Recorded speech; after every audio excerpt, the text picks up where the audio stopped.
एक निवेदन आहे. बऱ्याच जणांना अजून प्रश्न पडला की अर्वाचीन व्यासपीठ हे कार्यक्रम आणि ही संकल्पना कशी सुरू झाली, काय झाली, त्याबद्दल एक थोडंसं निवेदन मी आपल्याला करू इच्छितो. अर्वाचीन व्यासपीठ हे व्यासपीठ 16 मार्च 2010 रोजी याच सभागृहात सुरू झालं. त्या कार्यक्रमाच्या अनुषंगाने श्री अजित दीक्षित यांच्या अर्वाचीन प्रकाश संस्था या प्रकाश संस्थेचंही उद्घाटन झालं. सौमित्र किशोर कदम जे कवी सौमित्र या नावाने ओळखले जातात त्यांच्या हस्ते हे प्रकाशन संस्थेचा सोहळा साजरा केला गेला. पहिल्या व्याख्यानाला आमच्याकडे श्रीधर तिळवे कवी लेखक आले होते. त्यांनी भारतात विचार प्रणालीची घसरण होत आहे का या विषयावरती व्याख्यान दिलं. त्यानंतर मग ही संकल्पना आणखीन पुढे जोरात नेण्याची विचार सुरू झाले. दुसऱ्या महिन्यामध्ये आमच्याकडे अरुण टिकेकर सर आले होते. त्यांनी सामाजिक सुधारणा कशा होतात, कशा व्हाव्यात, कशा झाल्या या विषयावरती व्याख्यान घेतलं. त्यानंतर पुन्हा एकदा विचार असा आला की मराठी माणूस ओशोच्या फिलॉसॉफीपासून बराच लांब राहतो.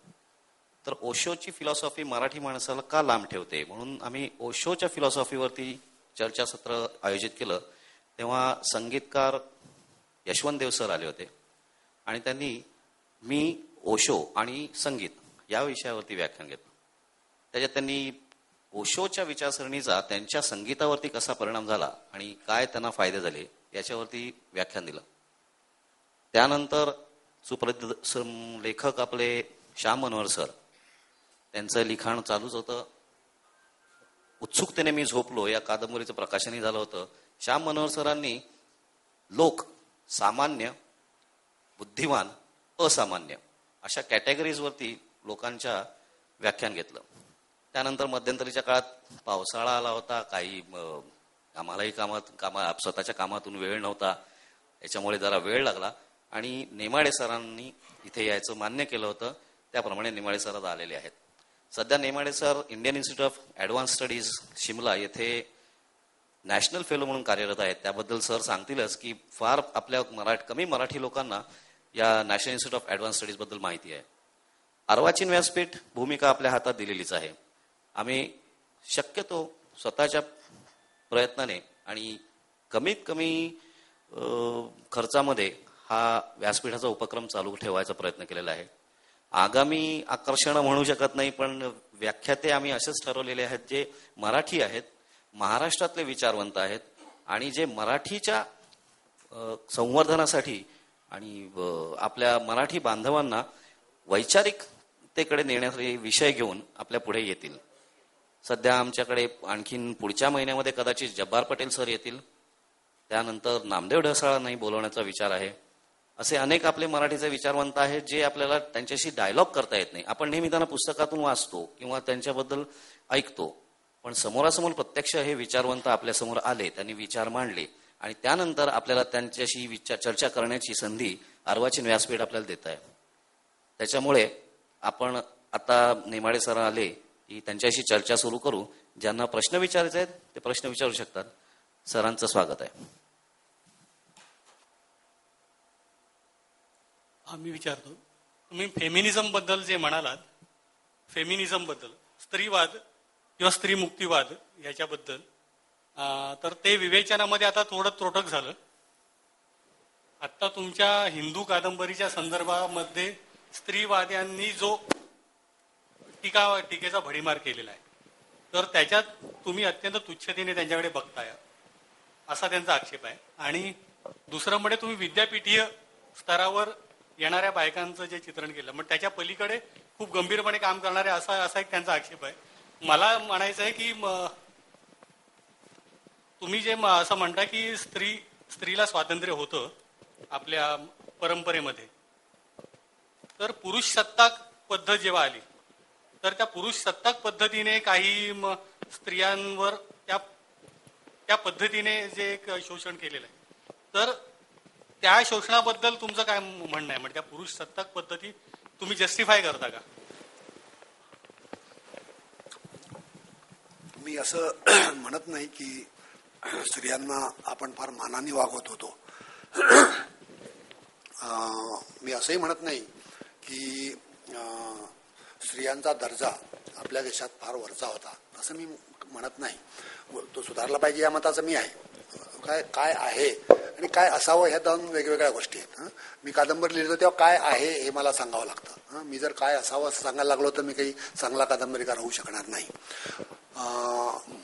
इथे मुद्दा असा येतो की फेमिनिझम नावाची जी काही ऍक्टिव्हिटी आहे, म्हणजे आज जी चाललेली असते, तिचे काय मूल्य आहेत आणि त्यांची काय म्हणजे रेझन डॅटर काय आहे, कशा करता ती चालवली जाते. पहिली गोष्ट, एक तर आपण एक सबंध स्त्री स्टेटस पाहत आलो तर असं दिसेल की एक शिकार युगापर्यंत, शिकार युग आणि हंटिंग गॅदरिंग स्टेज होती तिथपर्यंत तर हा प्रश्न काही येत नव्हता. याच्यात म्हणजे लग्नसंस्था नव्हती तोपर्यंत हा काही प्रश्न येत नव्हता की स्त्रियांनी काही गोष्टी सांभाळायच्या. एक डिव्हिजन ऑफ लेबर होतं आणि त्याप्रमाणे चाललं होतं. हा प्रॉब्लेम केव्हापासून सुरू झाला की जेव्हा कॅपिटलिझम म्हणजे ॲग्रिकल्चरल कॅपिटलिझम सुरू झाला आणि व्यापार विशेषतः सुरू झाला. मग मोहनजोदडो काळ हा त्याचा वॉटरशेड आहे. तर मोहनजोदडो कालापासून म्हणजे वेद यायच्या नंतरच्या काळापासून, वेदात सुद्धा आपल्याला दोन गोष्टी दिसतात पहा की वेदात एक ती जाबाली नावाचा ऋषी असतो, तो गुरुकडे जातो आणि ते गुरु म्हणतो त्याच्या आश्रमात यायचं तर शिक्षणाचं तुझं नाव सांग. तो त्याचं नाव सांगतो आणि वडिलांचं नाव सांगतो. म्हणतो मला वडील माहीत नाहीत. मग तुझ्या माहीत कसे नाही, तुझ्या आईला बोलवलं आणि तुझी आई असं म्हणते की मी यज्ञात अनेक ऋषींची सेवा करत होते, त्यामुळे हा कोणापासून झाला मला माहीत नाही आणि त्यामुळे मला याचं वडिलांचं नाव सांग नाही. तो गुरु म्हणाला तुम्ही खरं बोलताय, तुम्ही अगदी शिक्षेला पात्र आहात. आणि त्यामुळे त्यांनी त्याला जाबाली हा मोठा ऋषी झाला. नंतर ही आर्यांची स्त्रियांकडे पाहायची दृष्टी की काही बिघडत नाही. जसं कुंतीच्या वेळी काही बिघडत नाही की या गोष्टी या स्त्रियांच्या हक्काच्या आहेत, त्या काही आपल्याला करता येईल. मनुस्मृतीच्या काळापासून इसवी सनाच्या 3ऱ्या-4थ्या काळापासून मग हे काय म्हणायचं पुरुषीकरण आणि याच्या मागचं जे सगळं राजकारण आहे ते वाढत गेलं, पुरुषी सत्ता वाढत गेली. म्हणजे जर असा इतिहास पाहत गेलो आपण तर हा स्त्रियांच्या प्रोटेक्शनचा प्रश्न आला. विशेषतः जगभर स्त्रियांची जी काही सोशॉलॉजी होती ती सगळी अशी होत गेली की घरातली कामं ज्यांना मूल्य राहिलं नाही अशी फक्त स्त्रियांनी करायची आणि बाहेरची कामं कमर्शियल ज्याला मूल्य आहे ती पुरुषांनी करायची. या भानगडीत ते झालं. आता या प्रकरणामुळे शेवटी आज आपण अशा स्टेजला आलेलो आहोत की आपल्याला या गोष्टी बदलणं म्हणजे काय करायला पाहिजे याच्यातलं हे झालं. परंतु ते बदलणं इतकं कठीण आहे कारण आपण पाहतो की हा इतिहास जवळपास 40 लाख वर्षांचा आहे. जी हंटिंग गॅदरिंग स्टेज पासून तर आजपर्यंत विवाह संस्था पक्की होईपर्यंत. आणि विवाह संस्थेच्या इतिहासावर अगदी आपल्या राजवाड्यांच्या पासून आत्ता आपल्याकडे त्यातला ओरिजिनल म्हणजे वसंत पळशीकर या सगळ्यांनी याच्यात मांडलं की विवाह संस्थेला पर्याय आपल्याला अजून सापडलेला नाही.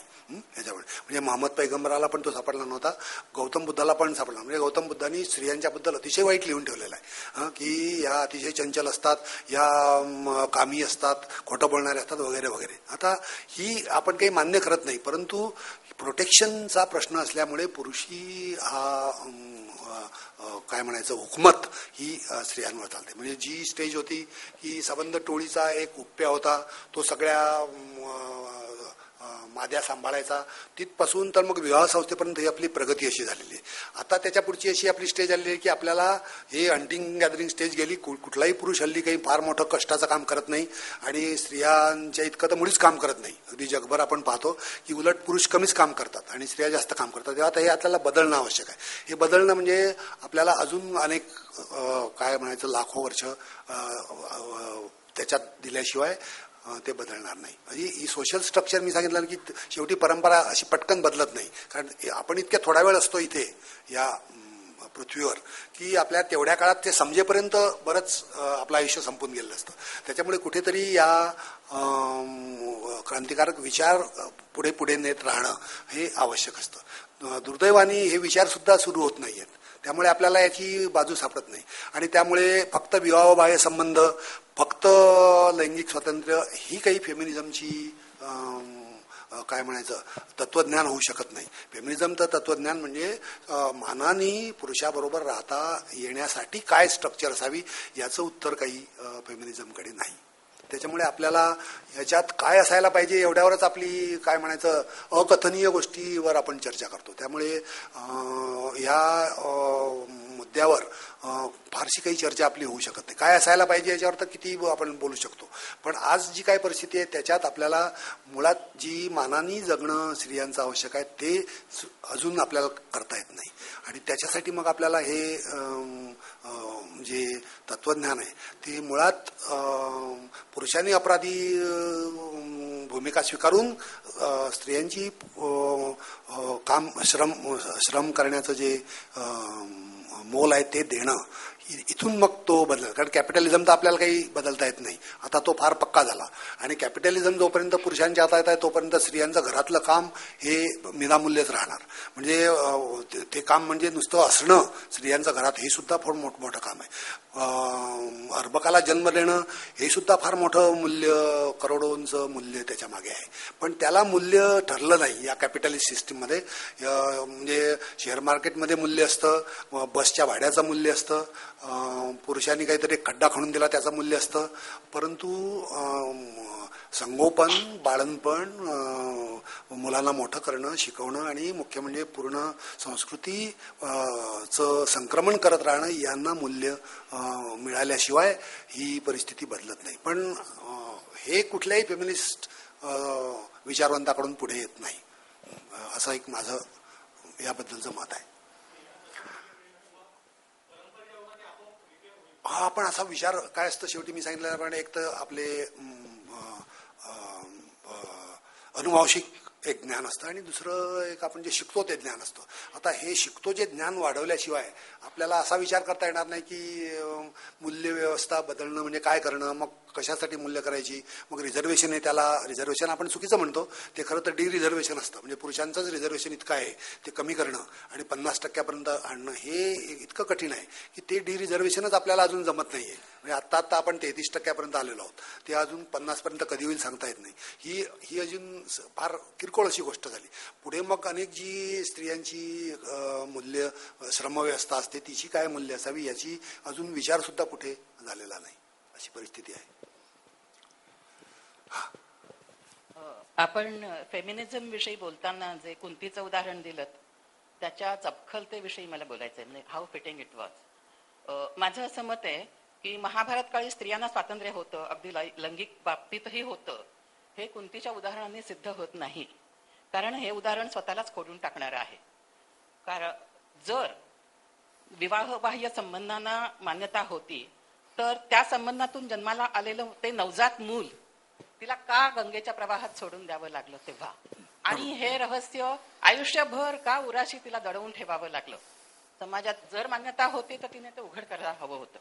दुसरी महाभारतातली एक गोष्ट, द्रौपदीला भर सभेत खेचून आणलं आणि ती दासी आहे, तिची विक्री होऊ शकते. तर ही दोन उदाहरणं त्या काळी स्त्रियांना काय स्थान होतं या बाबतच्या म्हणण्याला छेद देतात की त्यांना इक्वल स्थान होतं या म्हणण्याला छेद देतात. पहिलं जर उदाहरण घेतलं तुम्ही जे महाभारत काळ म्हणता ना, आता मी जे 3 स्तर महाभारताचे सांगितले, एक व्यासाचं, ठीक आहे, प्रक्षिप्त आहे असं म्हणू शकतो. नाही, प्रक्षिप्त नाही, ते वाढतच गेलं तसं. म्हणजे कसं होत आहे की महाभारताचा काळ जो आता सिद्ध झालाय तो इसवी सनापूर्वी 400, इसवी सन 400, 800 वर्षभर ते एकच कथा अशी वाढत होती. आणि त्याच्यामुळे त्याच्यात दडपण म्हणा किंवा त्याच्यात काही गोष्टी अशा त्या सारख्या येत गेल्या. पण याच्या आपल्याला एक वाचताना टेक्स्च्युअल रिडिंग म्हणतात ते एक करता आलं पाहिजे. टेक्स्च्युअल रिडिंग कसं की युधिष्ठिर कर्णाचं हे मान्य करतो की नाही स्थान त्या फॅमिलीतलं, तो काही असं म्हणत नाही की हे व्यभिचार आहे किंवा ठेचून मारा, असं दुसऱ्या समाजांमध्ये आहे की व्यभिचारी स्त्रीला ठेचून मारावं. तसं तर आपल्याकडे नव्हतं ना. निदान तिला काही त्रास तर झाला, उलट तिला मानानेच शेवटपर्यंत ते वागवत गेले. आणि जेव्हा तुम्ही मग हे स्तर पाहिलं की जो सौतीचा स्तर काढून टाकला, वैशंपायनाचा स्तर काढून टाकला, हे ब्राह्मण होते आणि ब्राह्मणिझम तो मनुस्मृतीत आपल्याला दिसतो तो त्याच्यात घुसला आपोआप. आणि त्यामुळे या दडपणाखाली हे स्तर वाढत गेले आणि त्यामुळे आपल्याला मनुस्मृती आणि महाभारत त्याच्यात अनेक श्लोक पण कॉमन दिसतात, इकडचे तिकडे घेतलेले पण दिसतात. हे काढून टाकलं तर आपल्याला जो कोर म्हणतात महाभारताचा, तो जर आपण व्यासाचा स्वीकारला तर त्याच्यात हे तर स्वातंत्र्य तिला होतं की तिने ते मुलाला जन्म दिला आणि ते एक दडपण म्हणून तिने ते काढलं, कारण तिला लग्न करायचं होतं. म्हणजे ही एक ट्रान्झिशन मॅट्रिआर्कल सोसायटीपासून म्हणजे काय म्हणायची ती सोसायटी आईची तिथपासून तर पॅट्रिआर्कल सोसायटीपर्यंत 800 वर्ष हा पुरेसा काळ आहे असं मला वाटतं. आता याच्यात हे आपण फार मोगम बोलतो की 800 वर्षात म्हणजे बौद्ध काळ आणि नंतरचा काळ जो येतो तो गुप्त काळ, हे आपल्या देशात मोठे बदल झाले 800 वर्षात, की पूर्णपणे आपण एका टोकापासून दुसऱ्या टोकाकडे, बौद्ध धर्माकडून हिंदू धर्माकडे, नंतर क्षत्रिय डॉमिनन्सकडून ब्राह्मण डॉमिनन्सकडे, इतक्या सगळ्या बदलामध्ये ही गोष्ट टिकून राहिली. आणि कुंतीला त्या मानाने काय म्हणायचं छळ नाही झाला याच्यात, ते दाबून ठेवलं सायकोलॉजिकली. हे बरोबर आहे तुम्ही म्हणता ते, आणि ते काही शोभनीय नाही आहे एकूणच या महाभारतकारांना सुद्धा. पण आता महाभारतकार म्हणजे कोणाला म्हणायचं आपण, इतके सगळे लोक मध्ये आले, त्यामुळे आपल्याला हे पण पॉईंट आउट करता येत नाही की हे नेमकं कशामुळे झालं. हा एक या बाबतीतला पहिले टेक्स्च्युअलच तो आहे, पण तो आपल्याला याच्यातलं मग काही शेवटून म्हणजे हाताशी लागत नाही, कारण वेळोवेळी ते भर पडत गेलेली अशी सगळी. दुसरी उदाहरणं अनेक महाभारतात आहेत की अशीच उदाहरणं आपल्याला बरेच सापडतात. म्हणजे हिडिंबाचा आहे, हिडिंबाला भीमापासून एक मुलगा झाल्यानंतरही पुन्हा तिने एक लग्न केलं आणि हा पण तिथे राहिला. अशी पण खूप म्हणजे आता ही आपल्याला असं म्हणतं नाही की ही कुंतीचा काळ आणि भीमाच्या लग्नाचा काळ हा एकच आहे, तो आधीचा असेल हा नंतरचा असेल असं पण आहे की नाही. एक हिडिंबा ही एक वेगळ्या स्तरातली होती स्त्री, कुंतीच्या लेवलची असं नाही मी म्हणणार, पण त्या वेगळ्या संस्कृतीतली स्त्री होती. त्यांना तिथे राक्षस असंच म्हटलेलं आहे, आपण हे मान्य कराल. असं कदाचित त्यांचे नियम वेगळे असू शकतील. हा म्हणजे काय असतं, राक्षस किंवा क्षत्रिय ब्राह्मण ह्या शेवटी सगळे हिंदूच होते सगळे, आणि हे एक हिंदू लॉ म्हणूनच आपण याच्याकडे पाहतो. नाही त्यावेळी सुद्धा ते जे भीमाचा आणि हिडिंबेचे जे काही राहणं होतं ते हिंदू फॅमिली प्रमाणेच होतं, पण त्याच्यातही ते फ्रीडम बरोबर त्यावेळी होतं. म्हणजे आता तिथे हिडिंबा देवीचं देऊळ आहे आपल्याला माहित असेल, आणि ते अतिशय मानलं जातं. आणि नंतरचा तिचा कोण राजा होता, तिचे लग्न केलं, त्याला पण मानाचं स्थान आहे. म्हणजे आपल्याकडे असं काही टाळलेलं हे तुम्हाला नंतर नाही सापडलं, म्हणजे मुघल काळानंतर नाही सापडणार इतकं. हिडिंबेला अजून देवीचं स्थान आहे, कुंतीला अजून मानाचं स्थान आहे. हे आपल्याला अभिमाना बाळगण्यासारखी गोष्ट आहे. याच्यात 100% गर्व करण्यासारखी अर्थात काही गोष्ट नाही, पण निदान एक सांगण्यासारखी गोष्ट आहे की आपण त्या वरच्या पॉईंट पासून या खालच्या पॉईंट पडतो. आता एक दुसरं एक द्रौपदीचं उदाहरण जर घेतलं, आता म्हणजे महाकाव्यामधली जी वास्तवता असते ती आणि आपण आता तिचं इंटरप्रिटेशन करतो याच्यातही बराच फरक असतो. म्हणजे जी भर्तृकत्व जे असतं त्याचा कुठेतरी या महाकाव्याला नेहमी वापर करायला लागतो. म्हणजे एकलव्याचा वापर करून घ्या, की जे अंगठा न वापरता शिकार करतात असे आदिवासी आहेत खूप, अशी कुठेतरी फोक एलिमेंट्स वापरणं, तसा पॉलिएंड्री असा एक फोक एलिमेंट वापरणं असा त्याच्यात आहे. पण द्रौपदीचं स्वातंत्र्य म्हणजे 5 पांडवांच्या पलीकडे सुद्धा तिला होतं. असे कुबड्या जो आहे तिथपर्यंत सुद्धा ते आपल्याला महाभारतकारांनी सुद्धा मान्य केलंय. हे महत्वाचं आहे याच्यात, की इथपर्यंत तरी आपली ही ख्रिश्चन समाजात सुद्धा नव्हती, मुस्लिम समाजात सुद्धा नव्हती, हिंदू समाजात ती निश्चित होती की आपल्या निदान मानाचं. आणि द्रौपदीला यामुळे कोणी खाली पाहिलेलं नाही की इतके 5 नवरे असून पुन्हा त्याचा 6वा काहीतरी संबंध होता, हे आपण गैर समजत नाही, हे म्हणजे समजत नव्हतो निदान सौतीच्या काळापर्यंत. कारण सौतीने ते काही गाळून टाकलं नाही, ते ठेवलं आणि सगळंच ठेवलं, आणि नंतरही काही पुन्हा पातिव्रत्याचे पुन्हा धडे दिलेच, पण ते वेगळी गोष्ट आहे, ही वेगळी गोष्ट आहे. असं आपल्याला महाकाव्याचं टेक्स्ट इंटरप्रिटेशन करताना अतिशय वास्तव असं निकष नाही लावून चालत. त्याची ते काव्याचे नियम महाकाव्याचे असतात तेही त्याच्यात पाहावेच लागतात, विशेषतः 800 वर्षात. मला एक दुसरा छोटासाच प्रश्न विचारायचा आहे. आपण म्हणाला होतात की छत्रपती शिवाजी महाराजांच्या काळात अस्पृश्यता किंवा जाती नव्हत्या असं, तर त्यावेळेचं समकालीन वाङ्मय बघितलं तर शिव्या देती म्हणती महारे जो देव पाठविला चोखा मिळाचा अभंग, किंवा तुकारामांच्या पण साहित्यामध्ये बऱ्याच वेळा जातींचे उल्लेख सापडतात. आणि नीच जातीत जन्माला आल्यामुळे त्रास सोसावा लागला असंही स्पष्ट म्हटलं गेलेलं आहे अनेक ठिकाणी. दासबोधामध्ये देखील आहे. तर ते हे कसं काय? जाती आणि अस्पृश्यता हे वेगवेगळ्या गोष्टी आहेत. एक रिच्युअल म्हणून जाती ज्या आहेत त्या आपल्याकडे पूर्वीपासून एक मुक्तपणे आपापल्या जातीला एक स्वातंत्र्य होतं. म्हणजे अजूनही ते आहे की त्या त्या जातीने त्याची ऑटोनॉमी अशी एक आहे. आणि याचं वर्णाश्रमात ते उतरंडीत बसवल्यामुळे हे सगळे प्रॉब्लेम वाढत गेले. आणि हे जितके वाढले तितके ते मोडणारे पण वाढले. म्हणजे हे जसं उदाहरण आहे तसं ते मोडणारे पण खूप उदाहरण आहेत. म्हणजे भांडारकरांचा एक शिलालेख की एका महार माणसाला एका देवळाचा पुजारी पण केल्यामुळे तो पुढे ब्राह्मण झाला. अनेक जाती, हर्षवर्धन हा अस्पृश्य समाजातला पण त्याला क्षत्रिय केलं. नंतर चंद्रगुप्त मौर्य, आता भारतीय पण होता की नाही शंका आहे, तो सुद्धा क्षत्रिय झाला. हुण आणि कुशाण वगैरे लोक हे क्षत्रिय झाले. म्हणजे एवढं तर ते आपल्या याचं स्ट्रक्चर वाढतं होतं. म्हणजे काय म्हणायचं, हॉरिझॉन्टल तर होतच. ते सारखे प्रयत्न आपल्याकडे बुरसटलेल्या लोकांचे असे की हे असं आडवं स्ट्रक्चर सारखं उभं करत राहणं.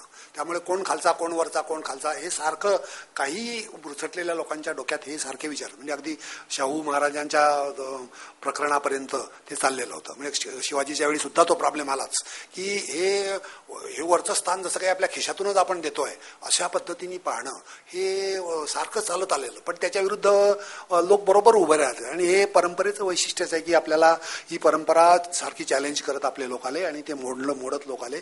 आणि याच्यात आपल्याला म्हणजे 100% काही फार याच्यात गौरवाने बोलण्यासारखी गोष्ट नाही. त्याच्यात ह्या काही गोष्टी होत्याच. परंतु एक लिबरल एलिमेंट आपल्याकडे पुन्हा या जातींमध्ये आहे. आणि एवढं स्वातंत्र्य सगळ्या जातींना होतं. एवढंच नाही तर इंटरकास्ट मॅरेजेस मोठ्या प्रमाणावर सगळ्या देशात चालत होते. ते खानेसुमारी सुरू झाल्यापासून मात्र मोठ्या प्रमाणावर कमी झाले. म्हणजे फारच रिड्यूस झाले असं आपल्याला एक विधान तरी करता येतं. मी असं म्हणतच नाहीये की आपल्याकडे जातीवाद नव्हताच. जाती तर असताच, होताच आणि अजूनही आहेत. आणि त्याचा काही या आपल्या थिंकिंगशी फार संबंध येत नाही. कारण त्या एवढ्या मोठ्या अफाट जनसमयात म्हणजे कोट्यावधी लोकांमध्ये हे जातीचं जे काय म्हणायचं स्ट्रक्चर आहे ते असल्याशिवाय तुम्हाला म्हणजे या सर्वे करणाऱ्या लोकांनी सुद्धा काश्मीरातला प्रत्येक माणूस काही तामिळनाडूच्या प्रत्येक स्त्रीशी लग्न करू शकत नाही किंवा इकडचा माणूस पूर्ण करायचं. म्हणजे त्यामुळे ती जेनेटिक पूल्स अशी तयार राहतात. आणि ही जेनेटिक पूल तयार झाल्यामुळे आपोआपच त्या भागातली रेशियल एथनिक अशी आयडेंटिटी आहे ती वेगळी होत राहते. आणि तरीही सारखी मोडत राहणारे लोक असतातच. म्हणजे आता नेपाळच्या राजघराण्यात महादजी शिंदेची नाद गेलेली. आता महादजी शिंदे आपल्याला माहित आहे. आणि ते लोक कसं समजायचे की आपण फार क्षत्रिय आहोत आणि क्षत्रिय लोकांशीच लग्न करायचं. आता महादजी शिंदे काही क्षत्रिय नव्हता पण ते क्षत्रिय समजून त्याच्याशी लग्न केलं असं झालं. किंवा नेताजी पालकराला मुसलमान झाला होता तो परत आपल्यात घेऊन परत त्याला एक मुलगी देणं हे फार रॅडिकल आहे. म्हणजे हे असं आपल्याला अन्य समाजांमध्ये पाहायला मिळत नाही. पण हे रॅडिकल आपलं थिंकिंग इंग्रज काळानंतर कमी झालं. हे अगदी उदाहरणाने सांगता येतं की नंतर इतकं बंदिस्त झालं जातीचं जीवन की आपल्याला बाणासारखा माणूस जो खाली साऊथमध्ये गेला आणि तिकडे एक लग्न करून आला हे शक्य नाही आज याच्यानंतर. आता फक्त नंतर पुन्हा वाढत्या प्रमाणात ज्याला आपण वेस्टर्नायझेशन म्हणतो त्याच्यात हे शक्य आहे की अत्यंत वरच्या म्हणजे किर्लोस्करांची मुलगी कुठल्या तरी एखाद्या दुसऱ्या कुठल्या तरी जातीतल्या किंवा महात्मा गांधींचा काहीतरी इकडे हे वरवरचं चालतं. परंतु ते आपल्याला नॉर्म म्हणून काही स्वीकारता येत नाही. असं एक या 200 वर्षातली पडझड मला मुख्यतः मांडायची होती. आपल्याला परत मागे जायचं म्हटलं तर मग आपल्याला ह्या गोष्टी पुन्हा याच्यातले जे दोष आहेत ते काढून आणि पुन्हा आपल्याला एक रॅशनल लिबरल असा एक बेस करून मग पुढची पावलं करावी लागतील. आता ती सुरुवातच आपल्याला करणं आवश्यक आहे. नाहीतर हे असं फार दिवस चालणार नाही. कारण याच्यात गुदमारा इतका होतोय लोकांचा आणि सगळ्यांचाच की त्यामुळे आपल्याला हे धुंडीचं मानसशास्त्र त्यामुळे वाढत जातं की आपल्याला इथे मग आयडेंटिटीच काही नाही. मग आपण अशा त्या गर्दीच्या राजकारणात शिरणं आणि विचार न करता मग मोडतोड करणं किंवा काहीतरी आता आपण पाहतो बॉम्बस्फोट वगैरे होत आहेत ते अविचारांनी कुठेतरी मशीद पाडून टाकायची की मग अनेक वर्ष मग बॉम्बस्फोट होत आहेत. उद्या इथेही होतील. म्हणजे ह्या कुठेतरी आपण हे देशीपणाचं तत्व स्वीकारल्याशिवाय आपल्याकडे काय म्हणायचं जे निर्मळ असं आपलं जे भारतीयत्व आहे किंवा हिंदुत्व त्याला म्हणूया, ते परत आपल्याला आणता येणार नाही. मी यांचाच मुद्दा जरा मागं नेतोय की आपण जवळजवळ 2 भाग केले, एक इंग्रज येण्यापूर्वीचा भारत आणि नंतरचा. पण स्त्रियांची सामाजिक परिस्थिती पाहताना मी आणखी जरा मागं जातो आणि असं आपल्याला दिसतं की संस्कृत वाङ्मयामध्ये स्त्रियांना संस्कृत बोलायचा हक्क नाही. राणी असली तरी तिनं प्राकृतमध्येच बोललं पाहिजे. त्याच्या मागे जातो मी. रती आणि मदन याच्यामध्ये मदन ज्यावेळेला दग्ध होतो शंकराच्या नेत्राग्नीने, त्याला रती ही सती झालं जाते. त्यावेळी तिला जाऊ देत नाहीत. म्हणजे सती जाण्याचं हे सूत्र हे तिथपासून आहे. कधी पुरुष एखादा स्त्री गेल्यानंतर सती गेलेला आहे किंवा त्याला पुल्लिंगी करावा शब्द असं उदाहरण काय सापडत नाही. त्याच्याही मागे मी ऋग्वेदात जातो आणि 7व्या मंडळामध्ये रहस्वुहू असा शब्द आहे. रहस्वुहू म्हणजे रहसी सुते, म्हणजे जी गुप्तपणानं अपत्याला जन्म देते. म्हणजे रहस्याचं कारणच काय, तर अशा प्रकारचा पुत्र किंवा मुलगा जन्माला घालणं हे सामाजिक दृष्ट्या हे शोभनीय नाही, असा त्याच्यात ना सरळ गर्भित अर्थ असतो. म्हणजे याचा अर्थ स्त्री जाते स्वातंत्र्य एक प्रकारे नव्हतंच आणि तिला हा व्यवहार कुंतीप्रमाणे गुप्तप्रश ठेवायला लागत होता, हे ऋग्वेदापासूनच्या काळापासून बघत गेलं. आणि याच्यावरून मी आता आपल्याकडे असं म्हणतोय की आपण बहुतेक सारा दोष हा इंग्रज आल्यानंतर दिला. हा देशीवाद जाणं, त्यानंतर आपण आणखी उदाहरणं बरीच दिली, भाषा आपली खराब होणं, हे इंग्रज आल्यानंतर हे सगळे दुष्परिणाम घडून आले. पण सांगा मला की रेल्वे आली असती का, पोस्ट ऑफिस आपणहून आली असती का, म्हणजे इतर देशामध्ये इंटरनॅशनल ही देवाणघेवाण जी होत असते त्यांना ज्या सुधारणा होत असतात त्याला काही स्थानच नाही का, हा माझा त्याच्या पुढचा प्रश्न आहे. की इंग्रजांच्या आगमनामुळे संबंध आपण नुकसानच झालं, स्वत्व गमावलं, काही मिळालंच नाही असं म्हणता येईल का? आता शेवटचाच आधी घेऊया प्रश्न की जिथे इंग्रज गेले नाही तिथे रेल्वे झाल्या नाही की, जिथे इंग्रज गेलेच नाहीत समजा चीन, जपान, म्हणजे जिथे जिथे गुलामगिरी कॉलोनियलिझम नव्हता तिथे रेल्वे झाल्या की नाही, पोस्ट ऑफिस झाले की नाही. कोरिया घ्या, नंतर थायलंड घ्या, जिथे युरोपियन लोक गेले नाहीत कधी, तिथे आपल्यापेक्षा जास्त सुधारणा झाल्या आहेत. म्हणजे तुम्ही जर जपान किंवा चीनमध्ये जाल तर आपल्याला आश्चर्य वाटेल की आपल्या गुलामीमुळेच उलट आपण मागे राहिलो, नाहीतर आपण फारच पुढे गेलो असतो. म्हणजे आपल्याकडे ह्या सगळ्या भौतिक गोष्टींचाही विचार करण्याला होतं. रेल्वे करायला काय लागतं मला सांगा. रेल्वे, आपले लोक नायजेरियात आता रेल्वे बांधतायत. रेल्वे बांधायला काही फार अक्कल लागते असं नाही. रेल्वे कशाकरता बांधायला लागते ती अक्कल की इथून कापूस त्या सगळ्या कॉटन बेल्ट मधून बरोबर मुंबईहून मँचेस्टरला जाईल, याला डोकं लागतं. ते त्यांना होतं. रेल्वे बांधण्यात काही डोकं नव्हतं फार. रेल्वे बांधण्यात आपल्या कच्च्या मालाला कलकत्ता, मुंबई, मद्रासशी जोडणं आणि बोटी भरून भरून जाणं आणि तिकडचा खराब माल इकडे आणून टाकणं, कापड वगैरे इथे चांगलं कापड असताना तिकडचं खराब कापड आणणं, ह्याच्यासाठी त्या रेल्वे वगैरे बांधल्या. पोस्ट ऑफिस त्याच्यासाठीच झाली. पोस्ट ऑफिस सुरुवातीला माहिती आहे की इथल्या जे तिकडून आलेले लोक होते त्यांना घरी मी खुशालीत आहे याच्यासाठी त्यावेळेचा कॉरेस्पॉन्डन्स पाहिजे त्याच्यासाठी होतं. ते काही आपल्या सुधारणेसाठी नव्हतं. म्हणजे मराठी माणसांनी वापरावं याच्यासाठी पोस्ट ऑफिस केलेलं नाही. हे माझं याला उत्तर. तुमची बाजू बरोबर आहे की त्यांनी केलं काहीतरी, पण ते केलं म्हणजे कसं केलं की एक पैसा लूट केली एवढी मोठी, तरी त्याने एक पैसा देऊन टाकावा इंडियन लोकांना. आणि त्याला लागतं काय. आमच्या एका मित्राने पेपर लिहिलाय रेल्वेज इन इंडियावर. त्याच्यात जे रेल्वेचे रूट आहेत सगळे हे सगळे जुनेच रूट आहेत. त्यांनी सर्व्हे सुद्धा केलेला नाही. म्हणजे महादजी शिंद्यांचा रूट पुण्याला जायचा होता तो संबंध हा GIP रेल्वेचा असा रूट आहे. याचा BBCIचा रूट तसाच गायकवाडांचा तो सैन्याचा रूट होता. ही मराठा आर्मी जवळजवळ 100 वर्ष ते रस्ते वापरत होती. तिथे त्यांनी बरोबर रेल्वे टाकून मोकळे झाले. आणि प्रॉब्लेम असे नंतर झाले की लोकांना मग जाणं येणं प्रॉब्लेम झाले, कारण रेल्वेच्या रुळावरून तर काही चालून जाता येत नाही.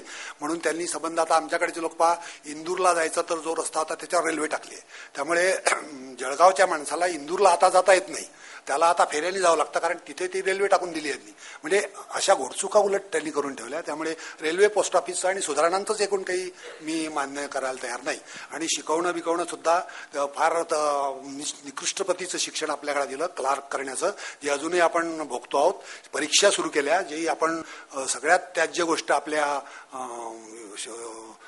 एज्युकेशनिस्ट लोकांची आहे की परीक्षा आपल्याकडे कधीही परीक्षा नव्हत्या आणि मोठमोठे लोक आपण तयार केलेत विद्वान, ते परीक्षा न देता बसलेले आहेत, पण यांनी त्या परीक्षा सुरू केल्या आणि आपलं शिक्षणाचं वाटोळ झालं हे अगदी मानता येईल.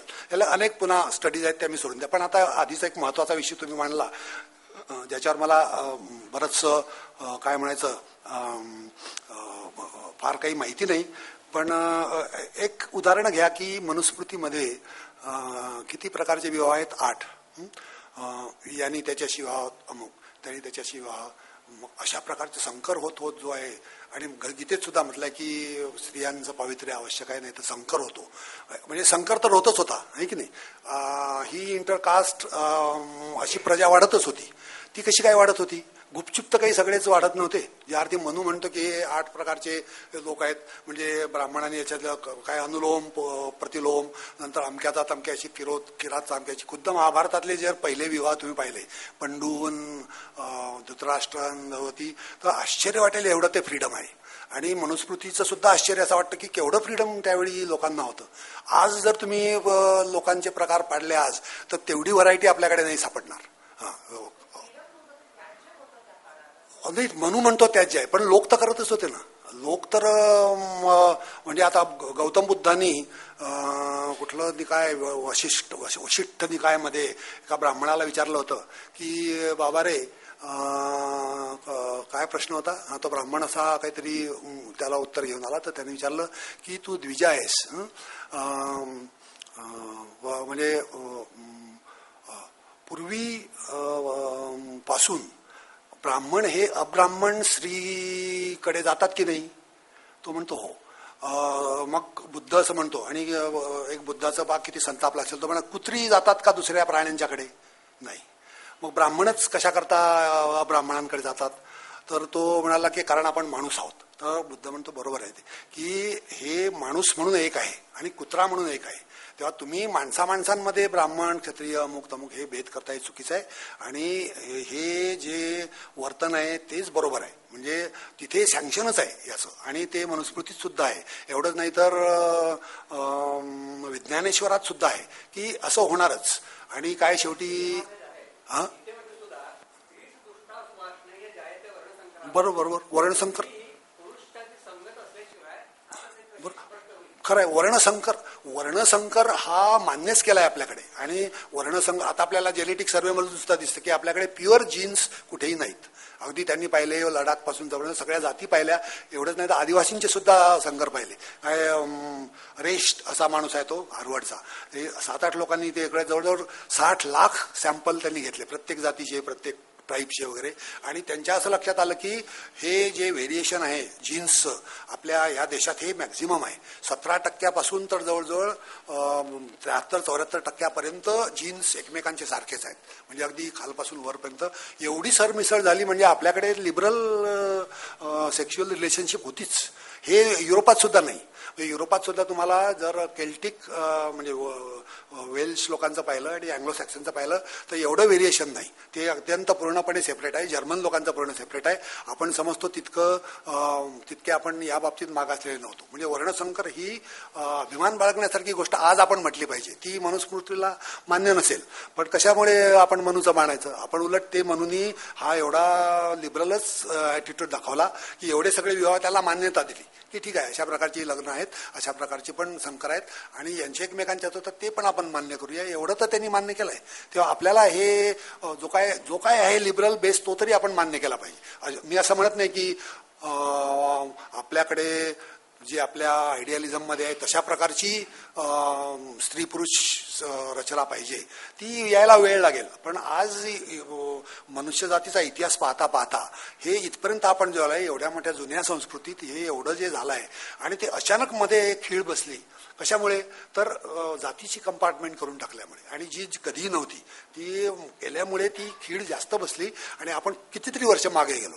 म्हणजे हे असं नसताना आपल्याला आता मान्य करावं लागतं की जातीचा अर्थ, आता जात हा शब्द कास्ट असा वापरतात. ते कास्ट हा पोर्तुगीज शब्द आहे, तो काही इंग्लिश सुद्धा शब्द नाही, कारण त्यांच्याकडे शब्दच नव्हता कास्टला. कास्ट म्हणजे आपल्याकडे जे प्रोफेशन म्हणतात तो कास्तकार या अर्थी, त्या अर्थी तो कास्ट शब्द वापरला की हे प्रोफेशन करण्यात येतं. आपल्याकडे कुठलेही जाती ह्या प्रोफेशनप्रमाणे सगळ्या नाहीत, म्हणजे एकच प्रोफेशन करणाऱ्या अनेक जाती आहेत. सबंध देशात तर शेती करणाऱ्या एक काहीतरी 19,000 जाती आहेत, त्यातल्या 700-800 जाती शेती करणाऱ्या आहेत. तेव्हा हे कास्त असा शब्द वापरणं याला चुकीचंच आहे. एवढं नाही तर ब्राह्मण ही काही जात नाही, आज आपण चुकून म्हणतो, परंतु चित्पावन, कराडे, देशस्थ ह्या जाती आहेत, ह्या स्वतंत्र आहेत. ब्राह्मण आपण ज्या अर्थी वापरतो त्यात ग्रुप आहे, सगळा कॉम्प्लेक्स आहे, सगळा पुंज जो आहे सगळ्या जातींचा, त्याच्याबद्दल आपण बोलतो. मराठा हा एक पुंज आहे. तर याच्यात मोठ्या प्रमाणावर अजूनही सरमिसळ चाललेली आहे, आणि हे काही कमी आपलं काय म्हणायचं कंट्रीब्युशन नाही आहे एकूण लिबरलिझम इन सेक्शुअल मॅटर्स. हे काही बाजूला टाकण्यासारखं नाही. आणि हे आपल्या लक्षात आलं पाहिजे की या मधल्या काळातल्या या जाती मांडण्यामुळे आणि आपल्या असिस्टंट लोकांनी विरोध केल्यामुळे सुद्धा रिसलेनी त्या घेतल्या आणि चुकीच्या जाती लावल्या, आणि त्याच्यात किती कोर्टाचे खटले होते. म्हणजे आता मी आकडा विसरलो, पण आश्चर्य वाटेल इतके खटले 1947 नंतर ते सगळे मोडीत काढले. सगळे लोकांनी आम्ही क्षत्रिय नाहीत ते म्हणत होते आम्ही क्षत्रिय आहोत. ते खत्री म्हणत होते की एक खत्र्यांमध्ये सुद्धा शेड्यूल कास्ट आहेत, ते सुद्धा खत्री झाले. त्याच्याविरुद्ध ते दुसरे खत्री गेले. निरंकारी आणि दुसरे कोण शीख आहेत त्यांची एकमेकांचे खटले अजूनपर्यंत मारामाऱ्या चाललेल्या असतात. हे इंग्रजांमुळे झालं. हे पूर्वी कधीही आपल्याकडे असे काटेकोर बंद अशा जाती नव्हत्या. म्हणजे अगदी बडोद्याचे गायकवाड ह्या किंवा आपले मराठा इतिहासात अनेक गोष्टी ह्या कधीही आपण याच्या इतक्या सूक्ष्मदर्शक यंत्रातून पाहिलं नाही की हा कोण आहे, असं कधी पाहत नव्हतो. आणि हे पूर्णपणे कास्ट शब्द वापरून हा सगळा घोटाळा झालेला आहे. म्हणजे जाती वापरल्या असतात तर चाललं असतं, कारण जाती म्हणजे काय शेवटी आपला काही नाईलाज असतो. त्या आपण जन्मलो बाबा ही माझी जात आहे आणि मला ती आवडते याच्या पलीकडे. पण कास्ट म्हटल्यामुळे दुहेरी अडचणीत आपण सापडलो.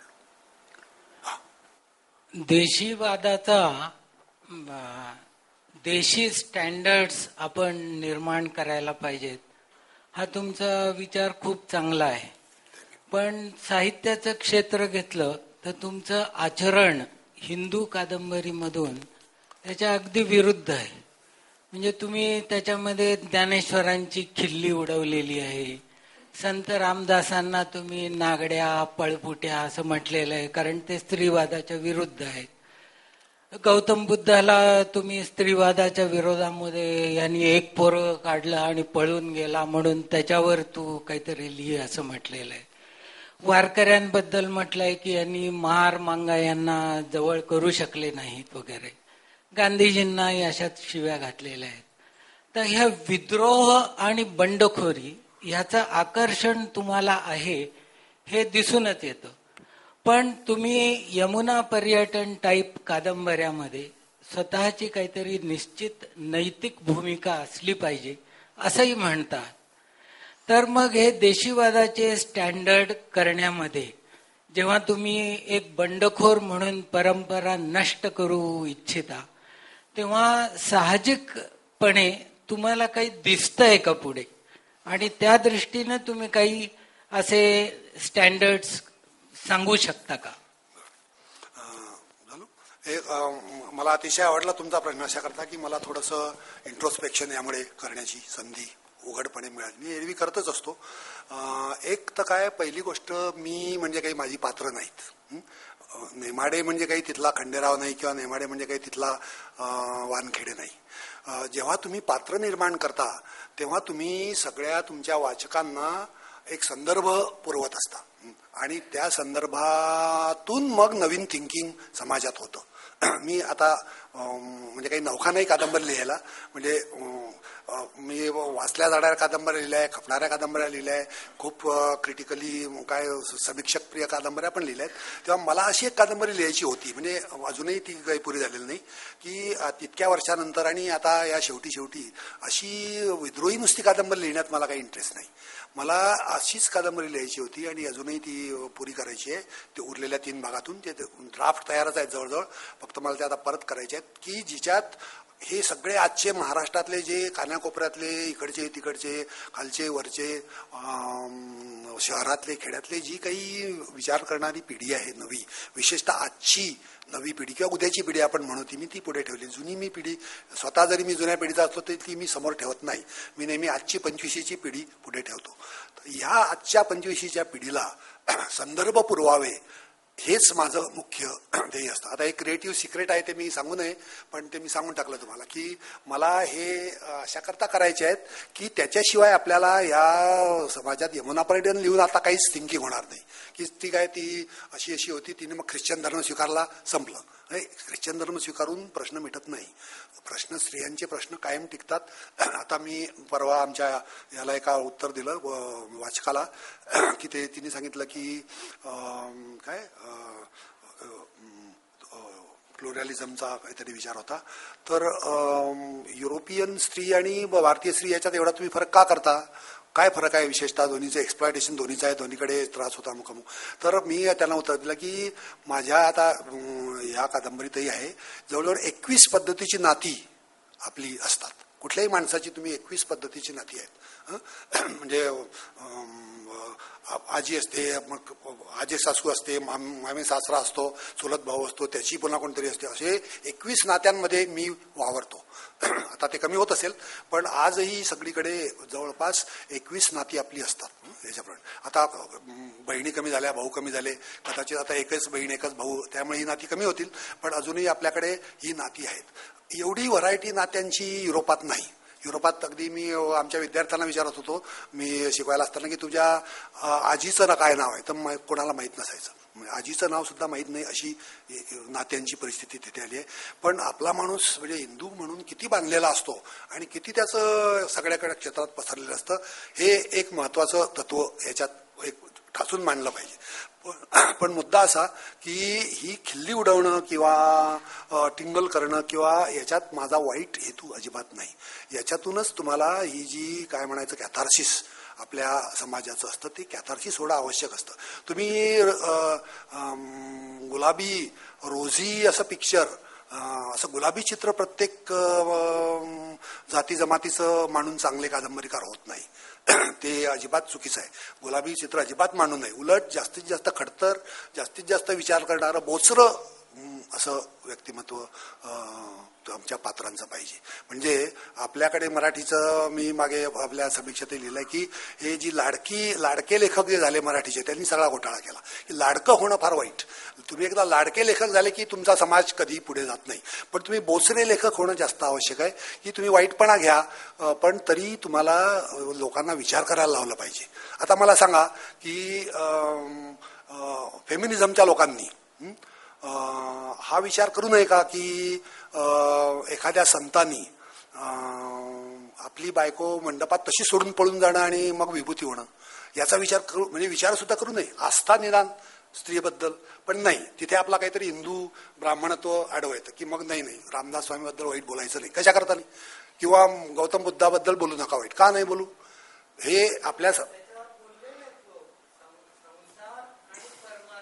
नाही, हे चुकीचं आहे. हे संसार परमार्थाचा हा अजिबात प्रश्न नाही, हा माणुसकीचा प्रश्न आहे. माणुसकी यांच्यात कितपत होती एवढंच मला याच्यात म्हणायचं. आणि ते लोकांनी काय म्हणायचं झडझडून बोललं पाहिजे की कितपत स्वतः संत म्हणणारे लोक हे कितपत माणुसकीला धरून होते. आणि यांनी आयुष्यभर यांच्या बायकोचं सुद्धा नाव आपल्याला माहित नाही, आपण कसं काय पुढे सहन करायचं. जेव्हा एक मराठी माणूस आणि माझे पाय तर या समाजात रुतलेले असताना मी या गोष्टींच्याकडे प्रतारणा करणं बरोबर होणार नाही. म्हणजे मला कादंबरीकार म्हणून एक नैतिकता आहे की ज्याच्यात मी हे इश्यू बाजूला टाकून मला नुसतं रोझी आणि गोडगोड असं चांगलं वाटेल असं चित्र अजिबात म्हणजे आधीपासून सुद्धा नव्हतं, पण ते मी जास्तीत जास्त आता पाळायचं ठरवलं. त्याच्याशिवाय आपली पुढची पिढी कादंबरीकारांची चांगली होणार नाही. म्हणजे आम्हाला जे प्रॉब्लेम आले, जे मी स्वतः अनुभवले आहेत की प्रत्येक गोष्टीत तुम्हाला नवीन नवीनच करावं लागायचं. कशा काही नवीन मांडायचं की अरे नको, हे नको, हे आधी कोणी केलेलं नाही, आधी का नाही केलं, कोणी करायला तर पाहिजेच होतं की नाही. आता हा जाती जातींचा समाज आहे एवढा, याच्यावर कादंबरी का नाही आतापर्यंत झाली, एवढ्या की एवढं स्ट्रक्चर आपल्या जातींचं आहे, किती समृद्ध आहे सगळं. त्याच्यात वाईट गोष्टी आहेत त्याही काढा, पण चांगल्या गोष्टी आहेत त्याही काढा. ह्या दोन्ही गोष्टींचे संदर्भ पुरवणं, एक मॅप लोकांसमोर मांडणं, हे कादंबरीकाराला काय म्हणायचं जरा अनपॉप्युलॅरिटी देणार आहे, पण कादंबरीला चांगलं आहे. म्हणजे कादंबरी नाही खप माझा आधीपासून खूप होतो. माझा कोसला माझी आता जवळपास 21वी आवृत्ती चालली आहे, तिच्यात मी काही असं केलेलं नाही. आणि याचा खप काही तुम्ही म्हणाल की नुसतं ह्या अशा शिवीगाडीमुळे पुढे जातं, ते खरं नाही. आता हे असं कोणालाही म्हणता येईल की हे तुम्ही असं केलं की खपते, तर त्याच्यावर नाही करता. तुम्ही दुसऱ्या कादंबऱ्या पहा, याच्यापेक्षा वाईट लिहिलं आहे, पण ते काही कोणी पैसे देऊन विकत घेणार नाही. आणि तसं असलं तर मी ते परत घेईन. म्हणजे तुम्ही जर म्हणायला लागले की मी वाचली आणि मला वाईट वाटलं तर मी ते परत घेईन कादंबरी. म्हणजे असं कादंबरीकाला काय असतं, फ्रीडम शिवाय, टोटल स्वातंत्र्याशिवाय कला कधी बहरत नाही. तुम्ही मला ते स्वातंत्र्य दिलंच पाहिजे. नाहीतर तुम्ही जर म्हणाल की ते अमुकच लिहिलं पाहिजे, तमक्याबद्दल लिहून तमक्या लिहिलात, तर मग मी न लिहिलेलं बरं. म्हणजे मग शेवटी ते सलमान रश्दी सारखं होतं की त्याने आधी ते खलिफाच्या बायकांवर लिहिलं. त्या कुंटण खाण्यात खलिफाची बायको होती, खलिदा एक होती, तो कोणी जायजा होती, एक कोणी जेनुबी होती. आणि मग लोक त्यांच्याकडे जात होते. मग ते सगळे मुसलमान चिडले. मग ते त्याच्या काहीतरी $60 लाख एक बक्षीस. मग आता त्यांनी नंतर मागे घेतलं की मी खरा मुसलमानच आहे, मी पहिल्यापासून सच्चा मुसलमानच आहे, आणि मी ते काल्पनिकच लिहिलं आहे, आणि सगळ्या मुसलमानांच्या बाजूचा मी आहे. पॅलेस्टाईनमधले मुसलमान, काश्मीरमधले मुसलमान हे सगळे मला आदर्श लागतात. हे असं लेखकाला शोभत नाही. लेखकांनी खरंच बोललं पाहिजे आणि त्याला वाचकांनी सपोर्ट केला पाहिजे. म्हणजे असं नाही म्हणून चालणार की तुम्ही खपासाठी हे केलं. खपाचे मला काय करायचं आहे, आणि किती खप असतो, मराठीत काय पैसे मिळणार आहेत खपाचे, किती मिळणार. मला 60,000 रुपये फेलोशिपचे मिळतात दर महिन्याला. मी कादंबरीतून किती मिळतील, वर्षाचे फार तर 60,000 मिळतील. त्यापेक्षा मी अजून ते वाढवेल ना. हे चुकीचं. हा, ते म्हणा ते तुम्ही इस्थेटिकली जर म्हणाल तर मी मान्य करेन की हे रीतीप्रधान आहे, पण तुम्ही मॉरली मला नाही म्हणू शकता. आणि मी अतिशय मॉरली लिहितो, आणि माझं काय म्हणायचं स्टेक काय म्हणायचं जे माझं अस्तित्व आहे ते स्टेकला लावून लिहितो, आणि खोटं मुख्य मी लिहित नाही. हे असं बोलणारे लोक आहेत. एवढंच नाही तर आम्ही विद्यार्थी असताना अशाच चर्चा करायचो, अशाच गमती करायचो एकमेकांच्या, आणि असाच समाज पुढे जातो. जे विद्यार्थ्यांचं ब्रदरहूड असतं ते तुम्हाला माहीत असेल की असं खूप फ्री बोलल्याने, मनातलं बाहेर आल्याने मोकळं होतं. ते दाबून ठेवल्याने कधीही समाज पुढे जात नाही. आणि तुम्ही जे म्हणता की हे रीतीप्रधान असेल, ते मात्र मी मान्य करतो की हे शक्यता आहे की मी असं काहीतरी एक असा पायंडा पाडतोय की जो काय म्हणायचं त्याचा एक मोटिफ होऊन गेलाय आणि स्टिरिओटाईप काहीतरी करतोय, हे मी मान्य करेन. ते शक्य आहे, पण ते दुसरं नाही शक्य. आपल्या भाषणातनं जे मला कळलं त्याच्याप्रमाणे संस्कृतीला एक लय असते, आणि ती it's a self correcting kind of लाय.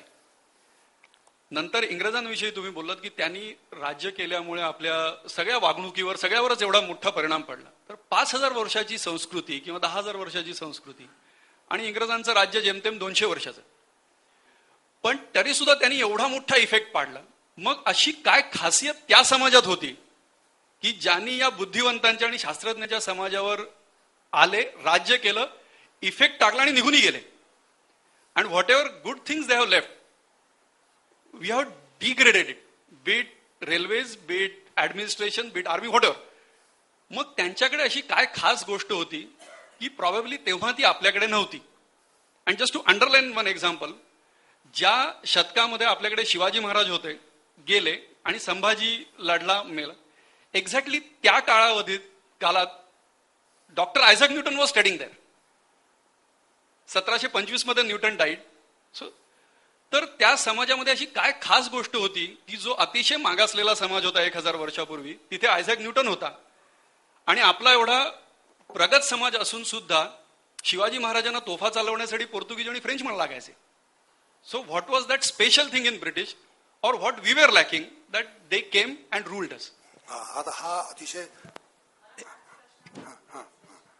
एक मिनिट मॅडम, एक मिनिट. एक विनंती आहे की प्रश्न विचारताना प्रश्नकर्त्याने आपलं नाव आणि व्यवसाय सांगावा. प्रश्नकर्त्याला ची माहिती सगळ्यांना होते आणि त्याच्यामुळे इतरांच्या ज्ञानात. आता मला आपली काहीच माहिती नाही. आपलं नाव सांगा.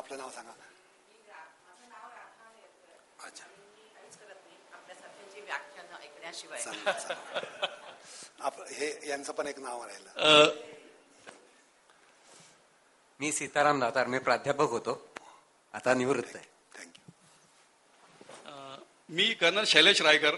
मी 22 वर्ष आर्मीत होतो आणि आता प्रायव्हेट सेक्टरमध्ये आहे आणि मी या कॉलेजचाच 25 वर्ष जुना विद्यार्थी आहे. थँक्यू. अजून कुठे राहिलं? अरुण अनंत भालेराव, रिटायर्ड आहे. बोलू का काही याला ऍड करायचं आहे तुम्हाला?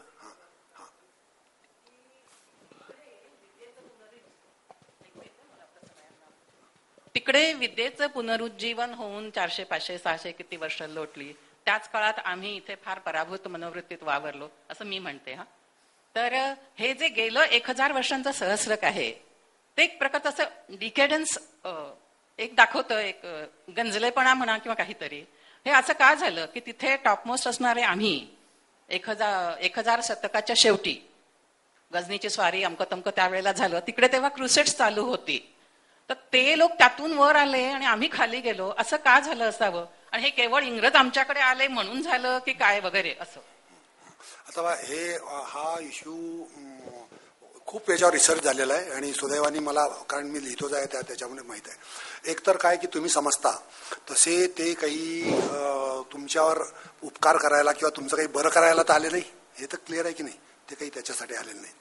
आता त्यांनी ज्या काही गोष्टी बाळगल्या त्याच्यातली एक कानेटी नावाचा एक माणूस आहे ऑस्ट्रियन, त्यांनी सांगितला की तुमच्याजवळ एक आणि दुसरा लॉरेन्स, ॲग्रेशनवर आपलं मराठीत पुस्तक झालंय ते, की एक तुमच्याजवळ बेसिक कनिंग असावं लागतं. जे ॲग्रेशन माणसात असतं त्याला फार उपयोगी पडतं. तेवढं त्यांच्यात होतं. म्हणजे भारतीयत्वाचं आणि हिंदूंचंच एक बेसिक गोष्ट अशी आहे की ते कनिंग जे आहे ते आपल्यात नसतं आणि त्यामुळे आपल्याकडे इंट्रा स्पेसिफिक ॲग्रेशन होतं. ॲग्रेशनचे दोन प्रकार, एक तर माणसात ॲग्रेशन असतात इन्स्टिंक्ट, त्याशिवाय आपण एवढे आलेच नाही. म्हणजे अगदी सगळ्यात क्षुल्लक असा हा प्राणी माणसा एवढा, अंगठा एवढा, पण तो सबंध विश्वावर आज राज्य करतो. याचं कारण ॲग्रेसिव्ह असणं आणि ते इन्स्टिंक्ट आपलं आहे ते फार महत्वाचं आहे. त्याला फक्त वळण कोणतं द्यावं. म्हणजे आता मला पहा, मी परवा कुठे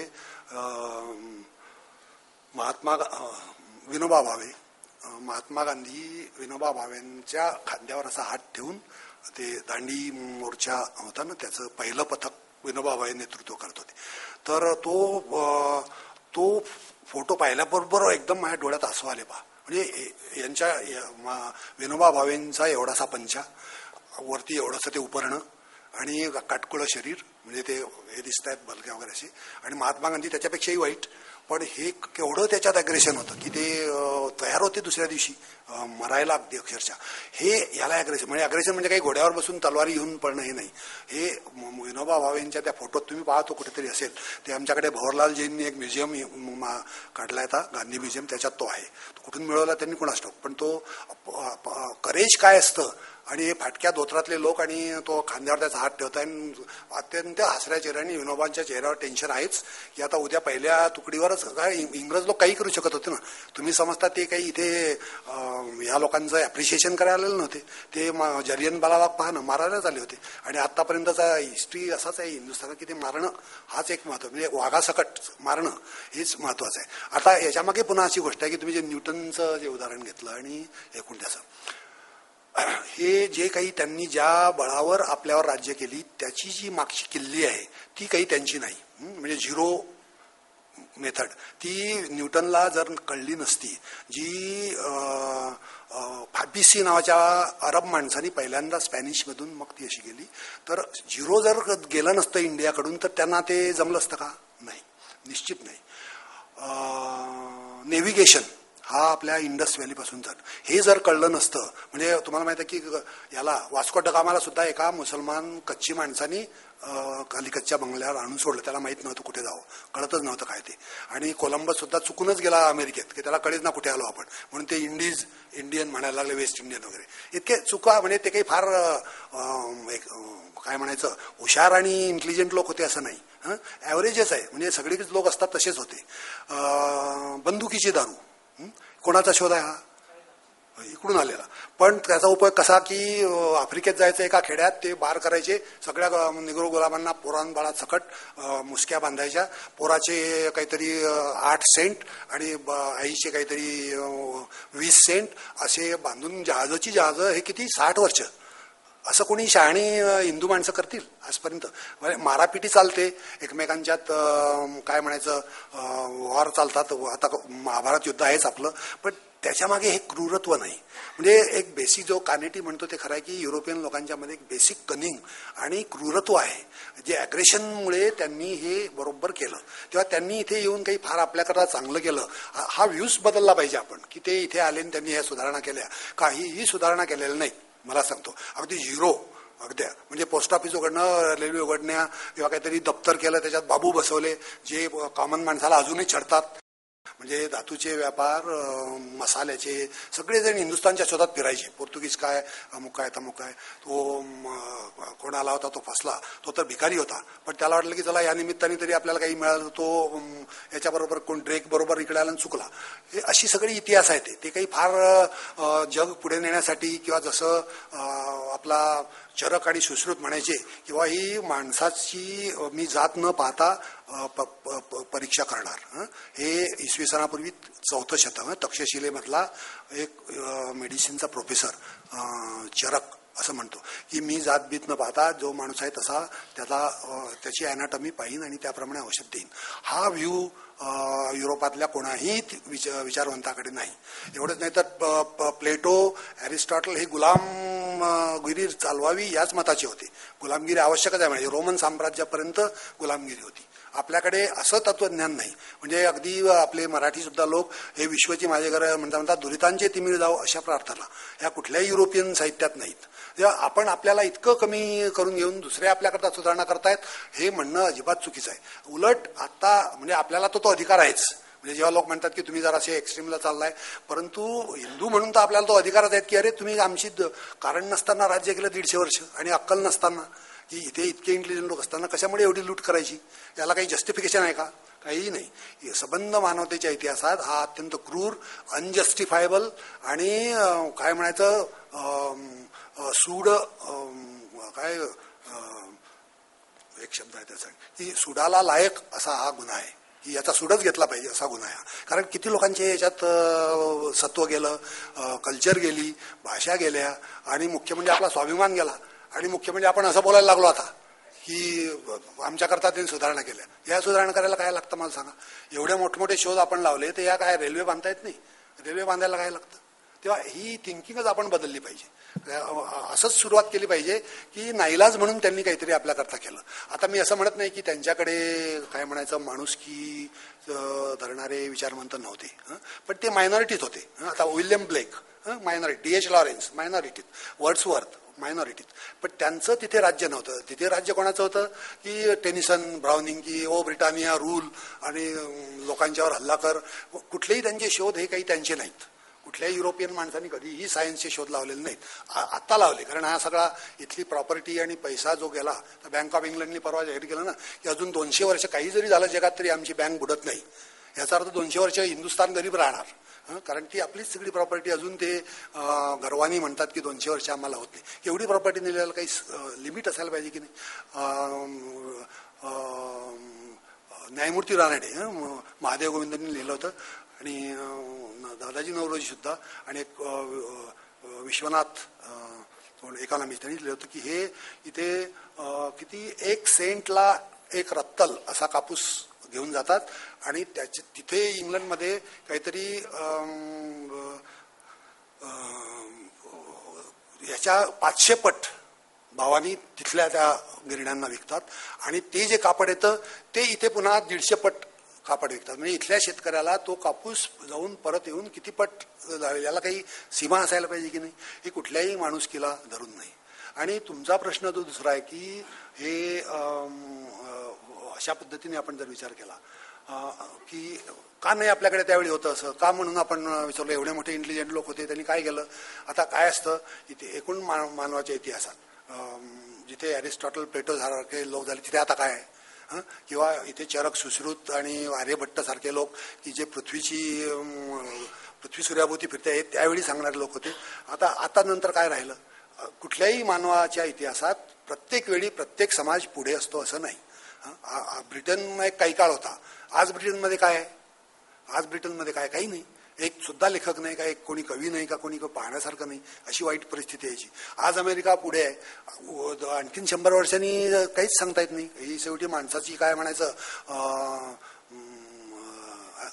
नाही, जेनेटिक अशी काहीतरी लाईटनिंग होती की ते पटकन तो समाजवर जातो. म्हणजे ग्रीक लोक एवढंसं बेट, पण त्यांनी अफाट कामगिरी करून टाकली, नाहीशी होऊन गेले. आज ग्रीक म्हणजे कुठे नकाशावर सुद्धा दिसतो की नाही कोणास ठाऊक, अशी परिस्थिती आहे. तसंच आपल्या लोकांचं झालं. आणि हे सायकल ज्याला म्हणतात चक्र, ते कालचक्र आहे. हे असं काही आपल्या दोषामुळे हे कालचक्र फिरतं असं नाही.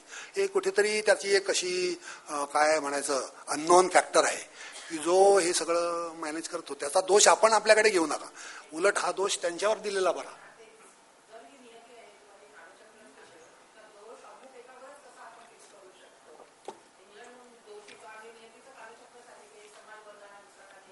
हो, हे बरोबर आहे. हा, एवढा लिबरल व्ह्यू घेणं बरोबर आहे. परंतु हिंदू म्हणून हा काही मला व्ह्यू घ्यावासा वाटत नाही. म्हणजे विचारवंत म्हणून हे बरोबर आहे की हा असं लॅबोरेटरीत मी बरोबर म्हणेन असं.